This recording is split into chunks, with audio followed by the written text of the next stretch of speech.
Ladies and gentlemen, this is Kiler Davenport, and thought I would share a little part of myself with you all from days gone by when I worked in the funeral business and the morgue and the funeral home and the embalming room and forensic science.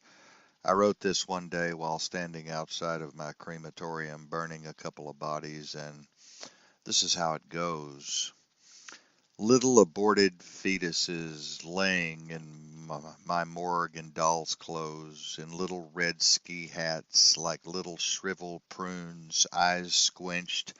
Mama says, "Don't they look so precious?"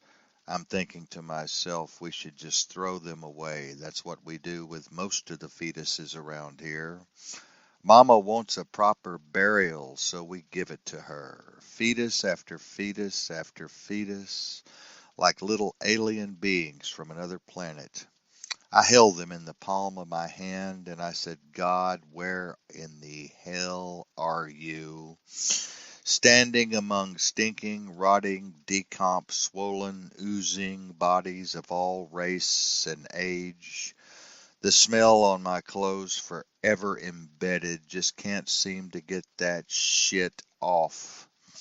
Call after call after call. Sometimes you think you are in hell. Life is hell, but you just got to keep on keeping on. It's in your blood, the guts, the gore, the stench, the stink. That next scene, I just got to go to that next scene. Fat man stuffed himself in a camper box, blew a perfect Texas star right between his eyes. Never seen anything like it before. He laid there for 10 days before we got to him, 100 degrees plus. I knew those parts were going to fall off. First a leg, then an arm. Ain't no body bag going to contain this fat ass. Suicide, 19 years old, stuffed in a camper box. Being connected to the crematorium just made everything worse, cooking body after body after body, raking what's left into my little tray, picking out the metal with a magnet from surgeries gone by, crushing those final bones down to powder. Oops, gotta check one in the oven. Brains haven't fully cooked out yet. Gonna leave him in another 30 minutes to get it well done. Ever seen a body explode and go bad in an oven?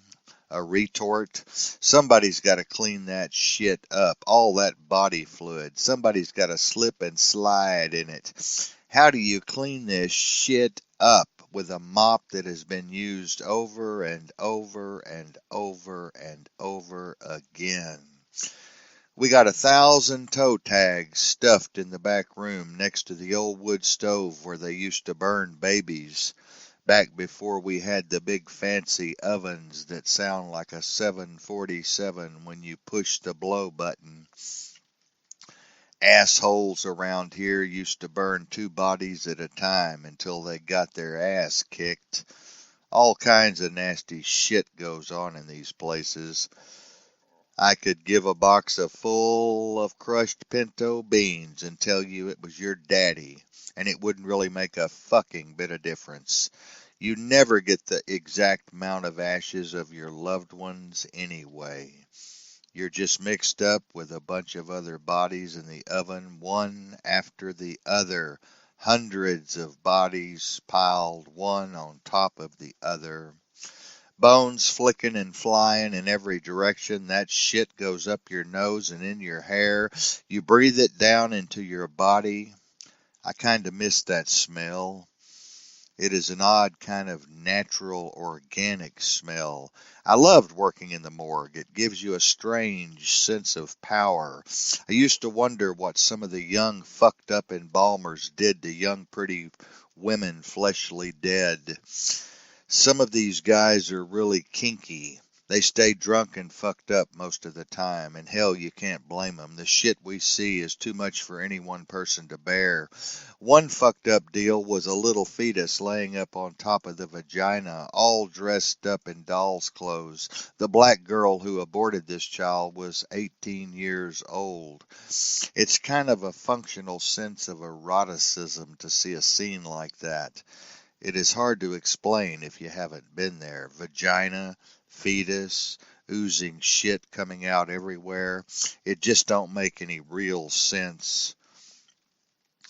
We used to sling bodies around the morgue like potato sacks. This ain't no secret in the business. Sometimes we would get so busy we'd have to sleep with the bodies in the ambulance room. I used to be scared shitless of that, but I would never tell anyone for fear of being called a pussy. Throwing babies in the floorboard, hauling ass back to the funeral home. Oops, got another call. Mine as well picked this one up on the way to a homicide. Can't get there to see the cause of death. Gotta get there to see what's happening. That is what keeps us going. The different ways people get whacked, the different ways people commit suicide. Cutting bodies down, swinging from the rafters at 19 years old is not something I recommend to anybody, especially when their eyes are wide open and they're staring down at you. They're stiff as a board and dripping shit out of their asshole, foamy, frothy mouth and noses. It is a scene right out of an Alfred Hitchcock movie. My years in the business have taken its toll on me. I've seen it all. I've heard it all. Homicide was one of the worst experiences of my life. I'm tired now.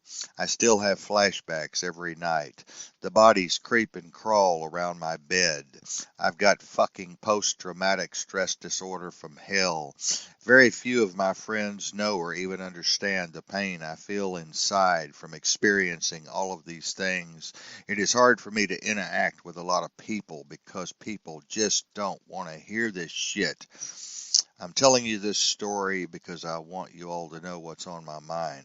I'm 59 years old now, and I miss the business of death, the business of chaos.